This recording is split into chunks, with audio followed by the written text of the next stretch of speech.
Et bienvenue à tous sur la nouvelle chaîne RevSheet qu'on va dédier forcément au sim racing et à toute la partie engineering, setup, tuto setup et une partie des courses que l'on fera sous ces couleurs.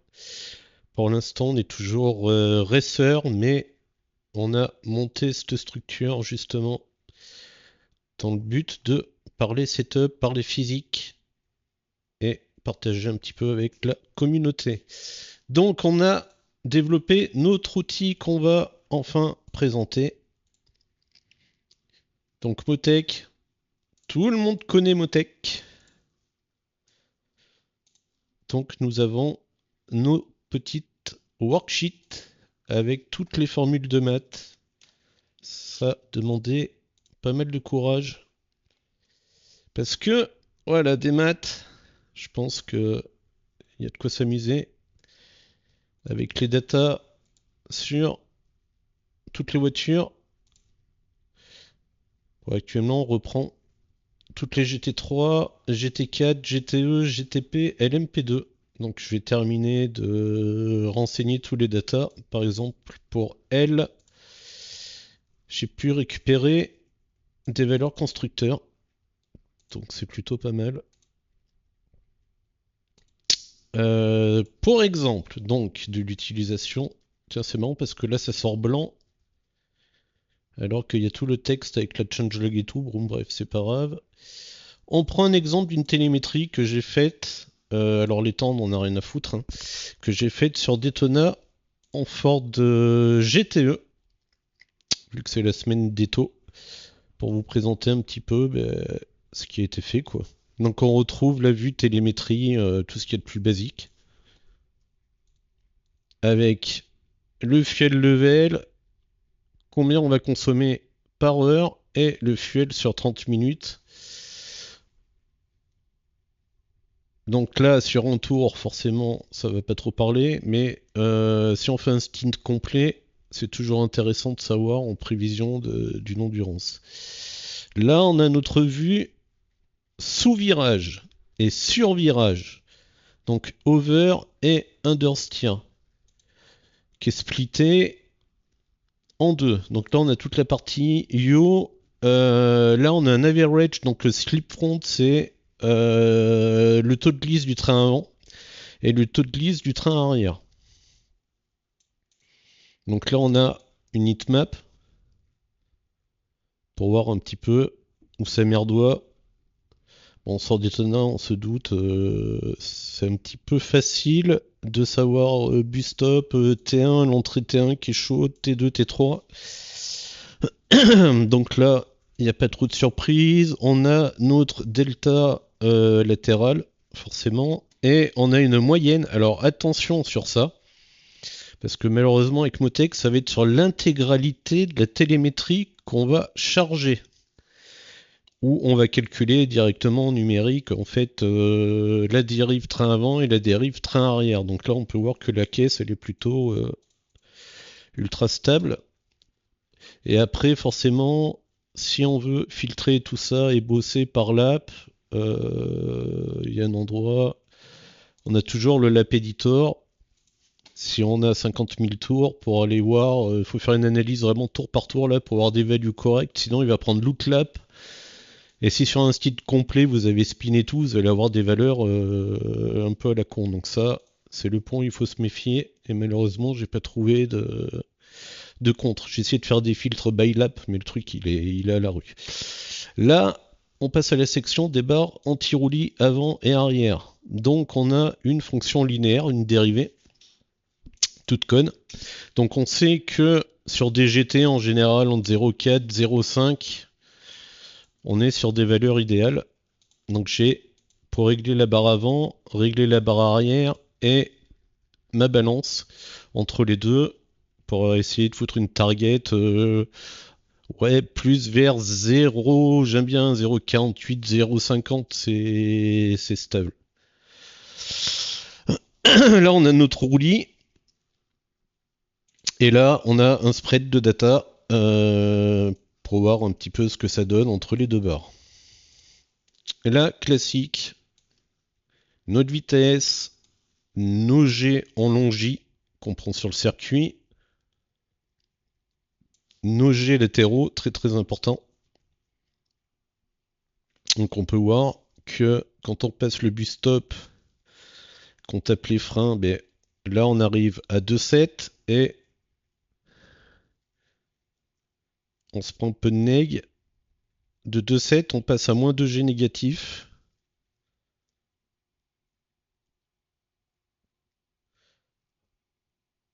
Ouais, je pensais qu'il donnait un peu plus celui-là. Jusqu'à notre copain le T1 où on arrive à 2,90 et on écrase tout. Et là, forcément, on prend du facteur de charge.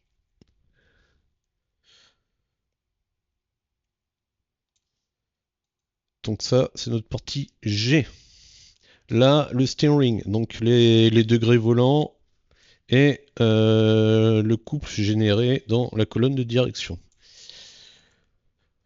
Ça, je l'ai fait pour régler mon biase. Mon biase et mes mètres cylindres. À savoir que plus on met un mètre cylindre grand, moins on a de pression sur les étriers. Plus on en met un petit, forcément, c'est comme un gicleur. Plus on va en mettre. Donc là, c'est la glisse avant-arrière. Là, on a notre intensité de frein. Là, c'est intéressant, c'est la pression exercée sur le train avant et train arrière. Donc quand on fait notre biase, ben, si on prend le T1, on voit que j'ai 44 devant, 43,85 derrière, et que en moyenne, j'ai 4 devant, 3,54 derrière. Donc là, on est plutôt tip-top équilibré. Ensuite, pour les voitures à ABS, donc break ABS active, il sera forcément true dans K1. Et là, on aura le taux d'intervention en fait d'ABS, à voir si quand on va taper dedans, on utilise 70% de l'ABS, si l'ABS est à 100%, etc. Donc si on utilise tout le temps, qu'on tape trop dans l'ABS à 100%, on va rallonger notre distance et ça sera pas bon. Donc ça, pour s'améliorer, c'est pas mal du tout. Là, on a notre pitch, notre yaw, notre roll, désolé,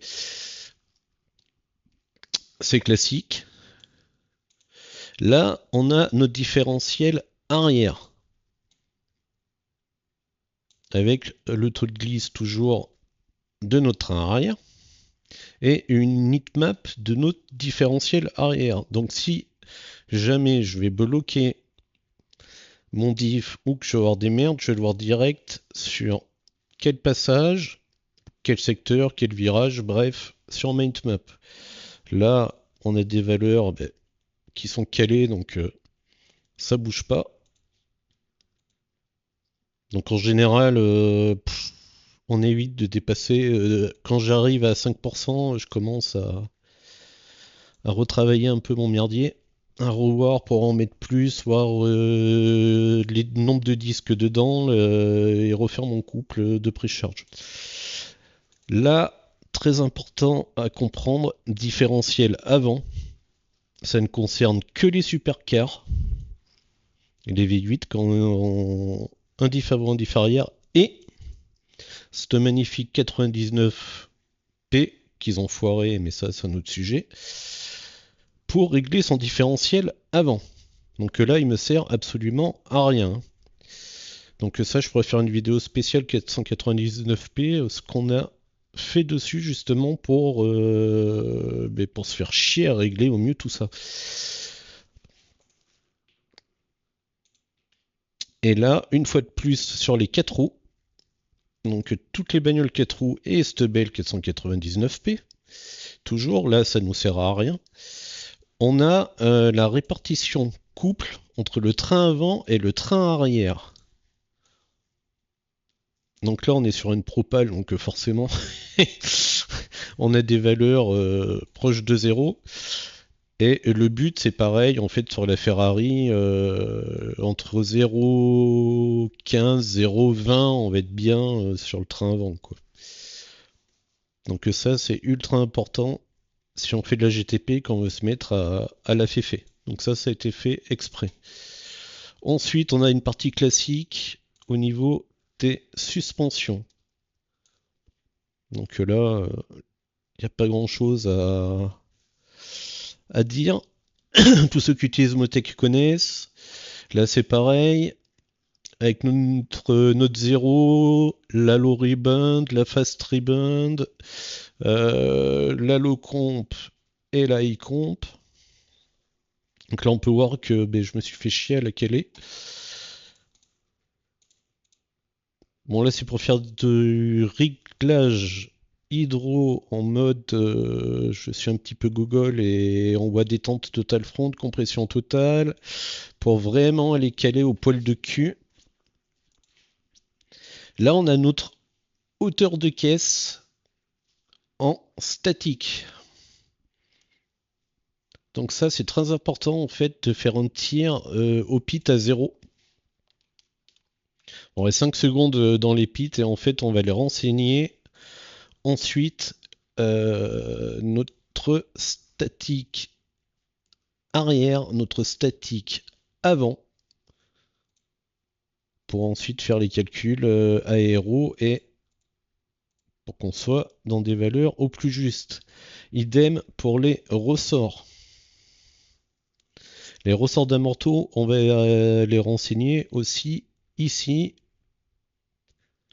Là, c'est le front et le rear. Donc après, on calcule pour l'aéro, la zone frontale AREA. Putain, j'arrive jamais à le dire. Ça, c'est dans la partie aéro. Donc aéro, voilà. J'ai ma F aéro. J'ai mes calculs de downforce.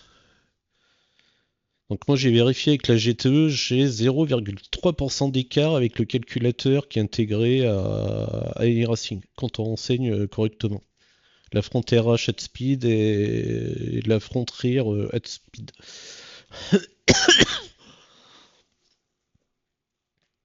Donc là on a un nouvel ordre de force. Front rear. On a notre centre de pression, notre COG, donc le centre de gravité en vertical et en longi. Donc en longi, vu le profil aéro des bagnoles, sur GTE, GTP, ça va être dans les ordres des millimètres, ça va être vraiment infime. Les valeurs de coque verticale, opti, je les ai mises sur Discord. Là, on a une autre partie qui est très intéressante, c'est le transfert des masses. Donc là, on a notre transfert des masses en longi et latéral front et latéral rear. Donc pour bien voir comment se comporte la voiture. Donc ça, c'est intéressant. Même pour peaufiner après au niveau des hydrauliques et de l'aéro. Notre balance aéro. Donc globalement, on retrouve 55-45, notre pourcentage de downforce. Notre rake, toujours avec une heatmap. La traînée. Donc là, pour la traînée, je me suis amusé à calculer en résistance d'air à combien ça freine la voiture en kilos.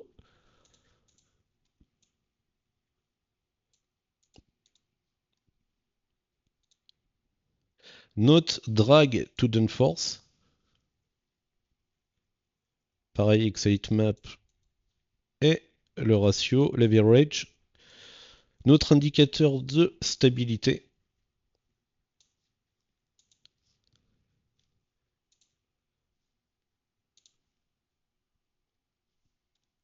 Avec l'heatmap. Là, la hauteur de caisse aéro, donc en fait en dynamique, et c'est ça qu'on renseigne dans le calculateur iRacing. On prend la moyenne là, paf paf, et on renseigne ça. Et pour la partie gomme, c'est du classique, parce que c'est pas ce qu'on a comme data sur iRacing. Bref, on va passer le sujet des tailleurs modèles. Donc la montée en température, mon traction circle. J'ai pas mis de heatmap, ouais, c'est pas grave. Et voilà avec les temps average avant, arrière, ça c'est du tout con. Et forcément no heatmap pour voir dans quel virage on peut éviter de trop taper dedans pour économiser un petit peu nos gommes. Et avec les temps average, toujours. Donc voilà pour la partie de ce qu'on utilise en fait, hein. Sur Motech, donc on fera des petits tutos setup et des petits tutos pilotage. Donc je vous encourage à rejoindre notre Discord, à lâcher un petit pouce bleu parce que c'est toujours du taf, ça fait toujours plaisir. Et on se retrouve très vite. Allez, choco bisous tout le monde, ciao.